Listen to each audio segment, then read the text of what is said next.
Hi, good morning. This Big Sheet. I'm doing headers on my 2016 Chevy Silverado 1500.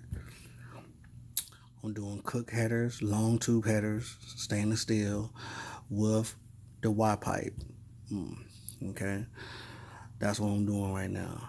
Um, right now, I'm just basically going to explain to you all some tips or some ways you can actually help you disassemble your truck to prep for your headers.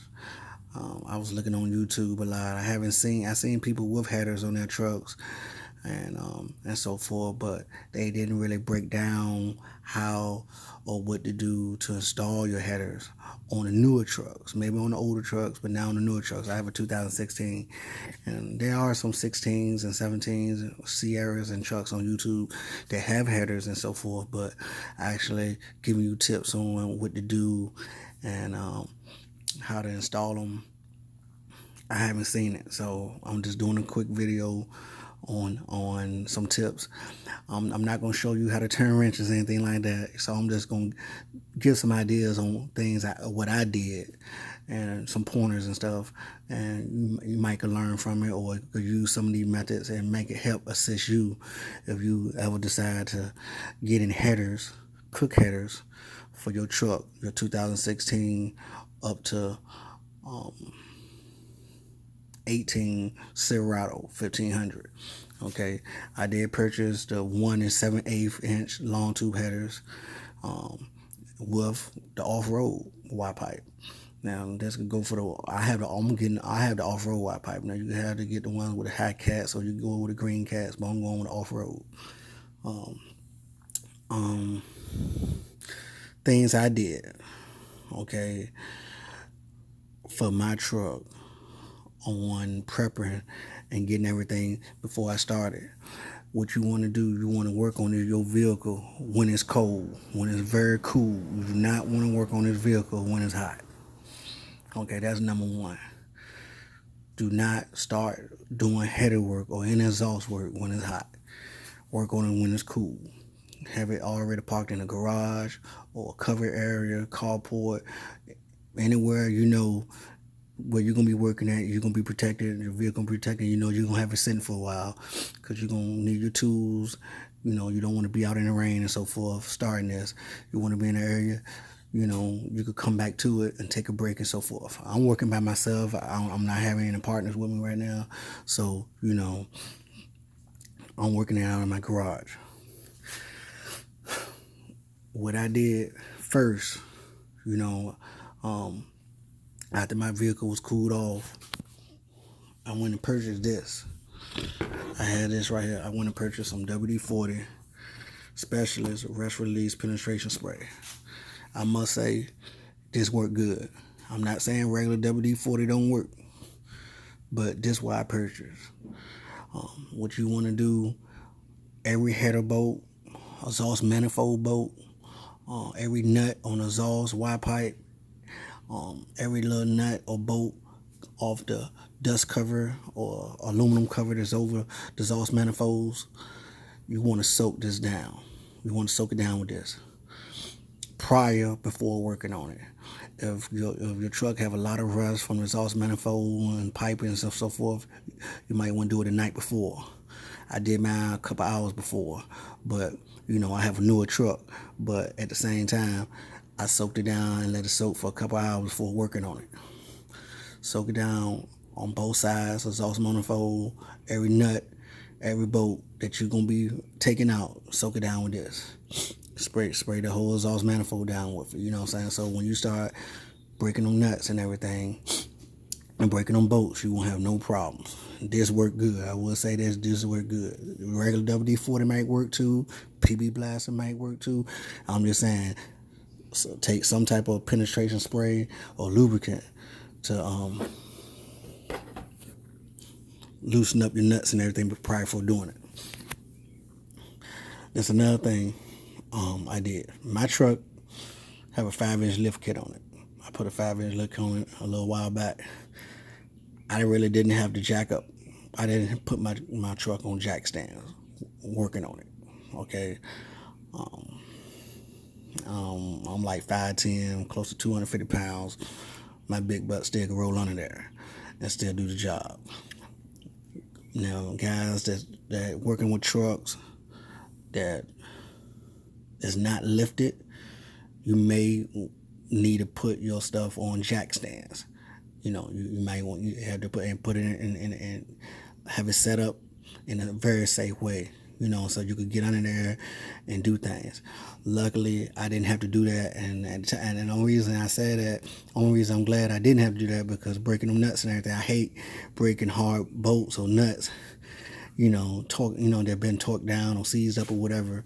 And I'm under there and jack stands on there, because I might hit something so hard it might shake or something. But like I said, jack stand, you got some good jack stands that they should be able to work. Okay. But I didn't have to put jack stands under mine. Just let y'all know.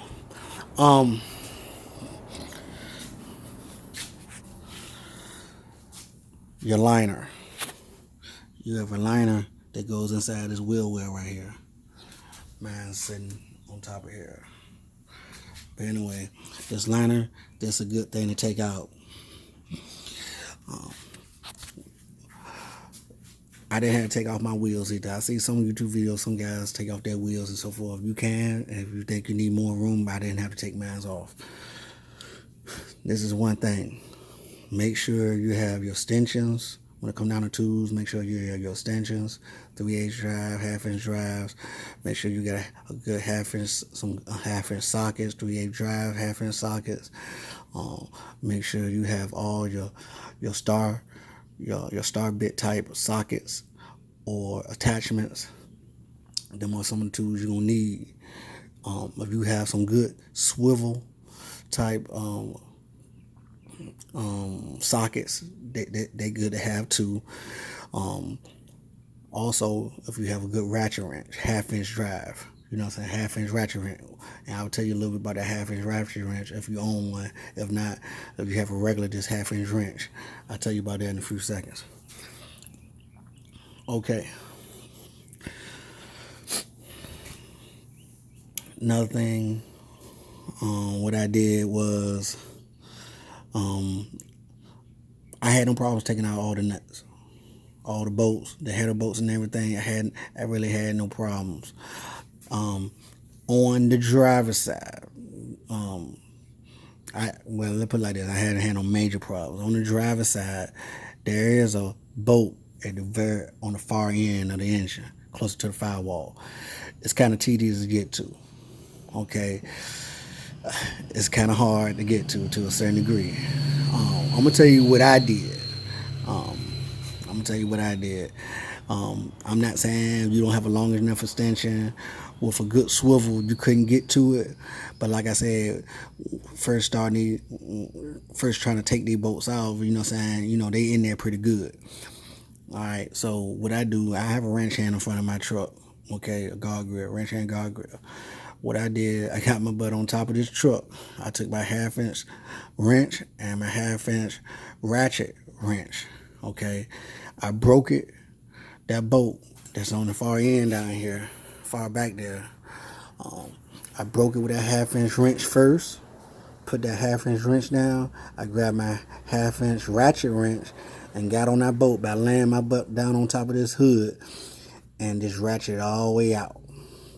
I tried to get it with my extensions and so forth, and I didn't really want to strip that bolt because, I'm not saying you couldn't get it, but I really didn't want to strip it too much, because I felt like I was about to strip it and I stopped. So I just laid on top of it. You could call saying that doing the hard way, but that's what I did, and it came right on out. Another thing, you do have a exhaust shield covered. It's over your exhaust manifold. It's good to take that off. Okay, take that off.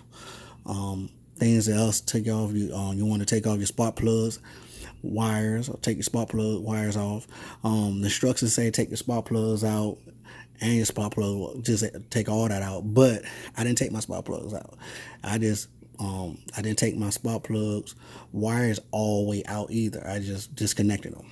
Okay, and steering linkage. I did loosen the steering linkage, like take the nuts out. I didn't move it too much, but when I took the nuts out, it moved just a little bit, and the heat shield came right on down.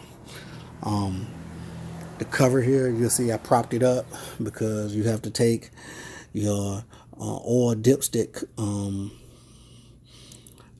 oil dipstick is an attachment to actually hold it to a frame. The attachment is part of your dipstick, the little part that actually it holds down to your engine. You had to take that out. So you're going to need one of your little star bit sockets or so forth, attachments, whatever.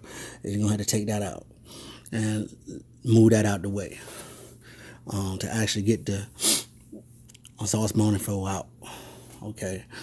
And like I said, I have the driver's side done right now and everything showing right now.